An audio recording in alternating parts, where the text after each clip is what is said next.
সবাইকে শুভ সকাল। সকালবেলা এরকম একটা ছোট্ট টুনটুনি পাখির মুখ দেখলে কার মনটা ভালো না হয়ে যায় বলেন তো? আমার তো অনেক বেশি ভালো হয়েছে। আমার মেয়েরা আমার ঘরটাকে আলোকিত করে রাখে মাশাল্লাহ। সকালবেলা ঘুম থেকে উঠে আমার প্রথম কাজই হচ্ছে আমার ছোট টুনটুনিকে ওয়াকারে দেওয়া। এই যে চাদরটা আছে না, এটা হচ্ছে একটা ওয়াটারপ্রুফ বিছনার চাদর। তো আমার যেহেতু ছোট বেবি, মানুষ এতটা বাটপার হতে পারে আসলে শহরে না আসলে বুঝতামই না আমরা গ্রামের মেয়েরা কত সহজ সরল। চাদরটা অনেক টাকায় দাম রেখেছিল, বলেছে এটা ওয়াটারপ্রুফ বিছনা চাদর, বাচ্চাদের জন্য এটা খুবই বেটার। তো আমার যেহেতু ছোট বেবি আছে তাই কিনে নিয়ে আসলাম। এনে দেখি ও মা, এটা পানি রাখলে একদমই সাথেতে ভিজে যায়। শহরে যারা থাকেন তারা অবশ্যই একটু চালাক চতুর হবেন, চোখ কান খোলা রেখে চলবেন, ওকে? না হয় আমার মতো পথে ঘাটে ধরা খাবেন।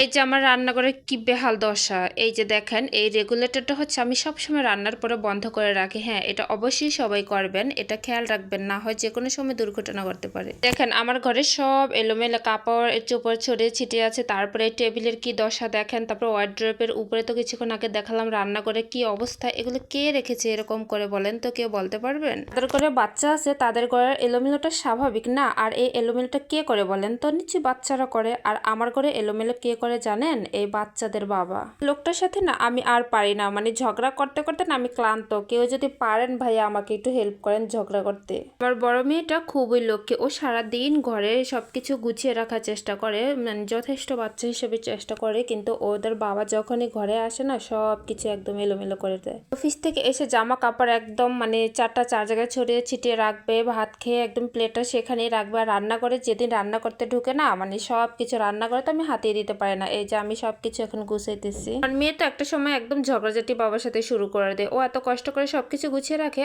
আর উনি হচ্ছে ঘরে থাকলে সব কিছু একেবারে দেয় এলোমেলো করে। আর এদের মাঝে আমি হচ্ছে থার্ড পার্সন, আমি হচ্ছে এদের ঝগড়া থামাই। এই তো আমি রান্না করে চলে আসছি। আমার একটা বদভ্যাস কি জানেন? রান্নাঘর ময়লা হয়ে থাকলে আমি একদম টোটালি রান্না বান্না করতে পারি না। আর যদি সুযোগ না থাকে আমি রান্না বসিয়ে সেখানে আমি ময়লাগুলো পরিষ্কার করা শুরু করে। আর এভাবে কাজ করতে গিয়ে আমি হাতে জীবনে কত যে সেকা খাইছি, ওরে বাবা। যে আমি যখন হচ্ছে রান্নাঘরে কাজ করি, এই যে আমার দুই সোনামণিরা এসে উকিঝুঁকি মারে একটু পরপরে, মানে দুইজন এমন ভাবে থাকে, বিশেষ করে আমার ছোট টুনটুনিটা এমন ভাবে এখানে থাকে যে ওর জন্য বেরোতেও পারি না, ঢুকতেও পারি না। দিনটা ছিল শুক্রবারে এই ভিডিওটা নেওয়া হয়েছিল। তো শুক্রবার যেহেতু আর আমার মেয়ে গরুর মাংস খুবই পছন্দ করে, তাই আমি সবসময় চেষ্টা করি গরুর মাংসটা রান্না করার জন্য। আর ওদের বাবা হচ্ছে সবকিছু টাটকা খেতে খুবই পছন্দ করে, যার কারণে শুক্রবারে সকালে সবসময় গিয়ে মাংস নিয়ে আসে। আর আমি হচ্ছে বাটা মশলা দিয়ে সবকিছু রান্না করি, ফ্রিজে কখনই বেটে রাখি না। তো মাংসটা সবকিছু আমি দিয়ে এখানে হচ্ছে মেখে বসিয়ে দিচ্ছি। আর ওদিকে আমার দুই মেয়ে মাশাল্লাহ তাকিয়ে আছে উকিঝুঁকি মারতে এসে। আমার না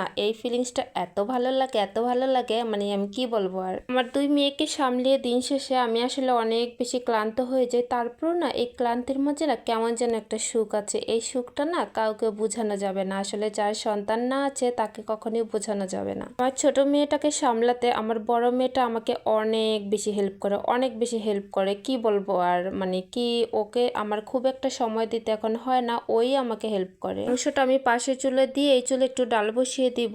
যারা আমার এই ভিডিওটি দেখতেছেন অবশ্যই সম্পূর্ণ দেখার জন্য অনুরোধ রইল। আর অবশ্যই আমার পাশে থাকবেন, লাইক কমেন্ট শেয়ার করে। সবাই ভালো থাকবেন, আল্লাহ হাফেজ।